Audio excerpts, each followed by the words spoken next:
Hey everybody, my name's Annette. Welcome to my channel, Every Box Matters. Today I wanted to share with you how I organize and my stuff for Operation Christmas Child so that I can collect all year long without, forgetting what I've gotten and how to make it work. I have been collecting shoe boxes for about 20 years, um, and I always did at least one box for each age group because I couldn't decide which age group to do, so I wanted to bless them all and do one for everybody. And then as the years have gone on, I've wanted to do more, and I was like, how can I make that happen? And so I finally realized, well, I could collect all year long, and but how can I keep track of what I've got? So I made up some tables, some charts. Here's a list. Here's an example of what I have for this year. This year coming up, I have redone my list, made them up. And I have one list for each age group. This is girls 5 to 9, boys 5 to 9, boys 10 to 14, girls 10 to 14, and then I have my girls and boys 2 to 4 right here. So everybody has their own list so that I can keep track of what I've got. And if you can see on there, they're divided up. Each little table here is divided up into the different categories. So I have personal care items, then school supplies, then clothing, then the toys, and then stuffed animals and crafts and activities. And the categories are the same for all of them, just the items in there might vary a little bit. Something also that I've done is I put in bold the first couple of things that are considered essential items. Samaritan's Purse has items that they really want to see in every shoebox that they consider essential, so I marked those in bold. Under personal care items, it is a comb and a toothbrush, and that is for every age group. School supplies are pretty much the same for every age group that they really want to see: pencils, sharpeners, crayons, a coloring pad like a notebook for older kids, something like this. Coloring pad is not the coloring book, but it like paper to color on, drawing paper or stuff like that. And chalk for the 2 to 4 year olds. Chalk is really encouraged, and a chalkboard, which I usually don't get. They're hard to find, but I needed to add that to the list too. And in a lot of countries around the world, chalk and chalkboards are used in school a whole lot. Clothing, there wasn't an essential item there. In the toys, a doll for girls. Stuffed animals are great for every age group. I consider that essential. And then I didn't have anything essential in the crafts and activities. But as the year goes on, then I just write down when I buy it. I mean, like how many I have of that. And then when I've completed all the ones I want to get. Because I am working on 12 boxes per age group this year.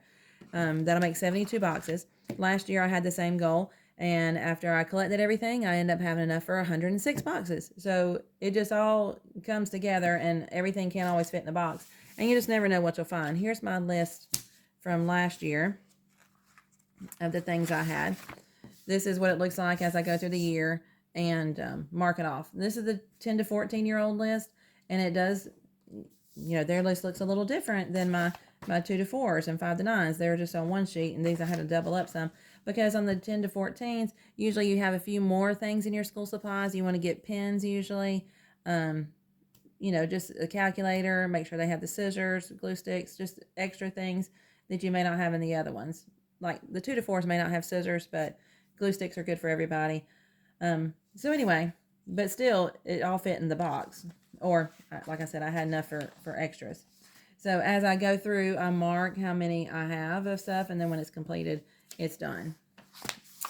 And where I got these ideas from is Samaritan's Purse. Go to Samaritan's Purse and then click on Operation Christmas Child, and they will share gift ideas for you. What is considered things that would be good and appropriate for each age group, because they know what kids enjoy and what's good for around the world. And then this is what I copied from there. It is similar to this. They still have a list, but I think it's a little different than this one. This year that I printed this out, I was doing 8 for every age group. And as you can see, it's grown a little bit since then. And so I just went through there and picked out ones that kind of I wanted to do. They have ideas of lots of things. I mean, sunglasses are a good thing, but I don't usually do sunglasses. I just don't. I don't know. There's just different ideas, but these are the ideas. You're not limited to these ideas, but they're a great start. If you see something and you think a child would like it and it's appropriate, then you can pack it. There are things that are not appropriate for shoe boxes, and you need to make sure you pay attention to that. No liquids, no breakables. You can do a mirror if it's a compact mirror where it will be, closed up. No war-related items, things like that. But so look on their website for the things you cannot do.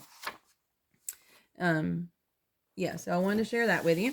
And then once I get all this stuff, how in the world do I organize it? So let me show you that. Okay, so once I go shopping for my stuff for Operation Christmas Child and I bring it home, I need to organize it. This is what I use for my organization. I have 6 tubs. They're all labeled for each age group and each gender. And so I'll start squirreling away stuff and packing them in there. These 6 tubs stay at the top of my closet. I have a walk-in closet. So one side, top shelf is boys and one side is girls. And I just put it up there. Last year, though, I did start to overflow. I mean, I found more stuff and kept going, and so I needed something else. So I bought some banker boxes. So you can get some banker boxes. These are nice. Have nice little handles, cardboard, and they're easier. They're smaller, so they're easier to store away somewhere and put in storage, somewhere in your house.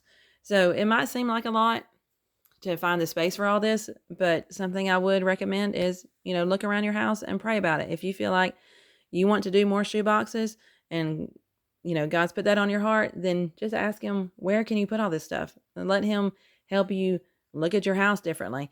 There are lots of videos on decluttering and organizing. Dawn at Minimal Mom and Cass at Clutterbug are great. I enjoy them. And because I know in my house I have extra stuff that I can live without if I really think about it. I can purge some things, and that can help me organize and make room for things that I feel like really matter. And to me, doing shoe boxes is very important. It is sharing God's love with a child around the world and letting them hear the gospel, and it's a gospel opportunity in a shoebox. So if you have opportunity and can do it, I encourage you to work on packing shoe boxes and collecting stuff throughout the year. And you'll be amazed to see how God can bless you through this as you bless other children. And remember, no matter how many boxes you do, whether 1 or 100, every box matters.